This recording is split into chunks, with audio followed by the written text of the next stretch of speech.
So good morning students. Today we are going to discuss the topic reaction intermediates. Generally, during a chemical reaction, old bonds are broken, new bonds are formed. In between these two, the reaction intermediates are formed. Reaction intermediates are the species which are produced during the cleavage of bonds. What are the reaction intermediates? The reaction intermediates are free radicals, carbocation, carbanion. Generally, the free radicals are formed by the homolytic fission. Carbocation or carbanion are formed by the heterolytic fission. In today's class, I will concentrate only on one reaction intermediate, that is free radical. You know very well what is free radical. Free radical is an atom or a group of atoms having unpaired electrons. How these are produced? These are produced during the homolytic fission of a covalent bond. Does they are reactive or non-reactive? They are very reactive. Why they are ready to reactive? Because they are always ready to pair up its odd electron. So wherever the electron is available, from there it is ready to accept and pair up that electrons. That's why these are said to be very reactive. So these are very short-lived.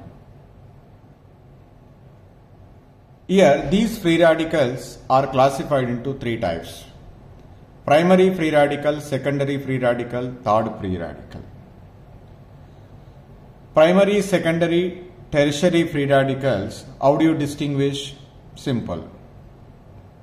Generally in free radical, odd electron is present. Your odd electron is present on a carbon atom. That carbon atom is attached to the one or non-carbon atoms directly, then that is called primary free radical. You can see here. In both the cases, in these two cases, the carbon containing odd electron is here no attached carbon atom, but here one carbon atom is directly attached. That's why these two are treated as primary. What is secondary? The ordered electron containing carbon atom, the unpaired electron containing carbon atom is directly attached to how many carbon atoms? Two carbon atoms. That's why it is secondary free radical. Here, this odd electron containing carbon atom is directly attached to how many carbon atoms? Three carbon atoms. That's why it is a tertiary free radical. These three, primary, secondary and tertiary free radicals are there. Among these three, which is more stable, which is less stable?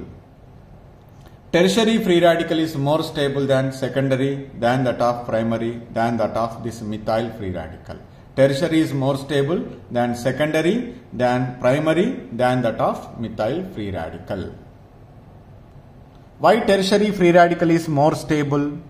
How do you explain? So the stability of free radicals can be explained based on the hyperconjugation. When we write the hyperconjugation structures for the primary, secondary and tertiary, for the tertiary free radicals, more hyperconjugations are possible. Because in tertiary free radical, the large number of the alkyl groups are attached to the carbon atom carrying the odd electron.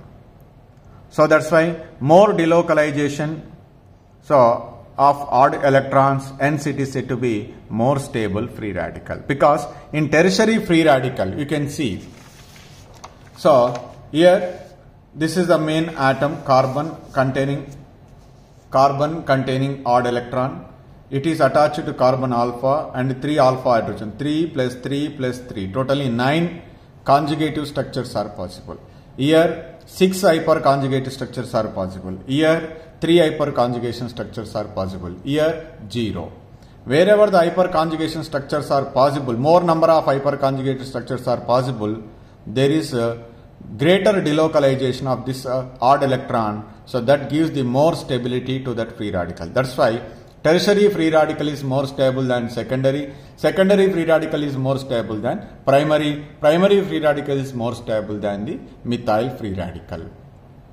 What is the structure of free radical? Alkyl free radical.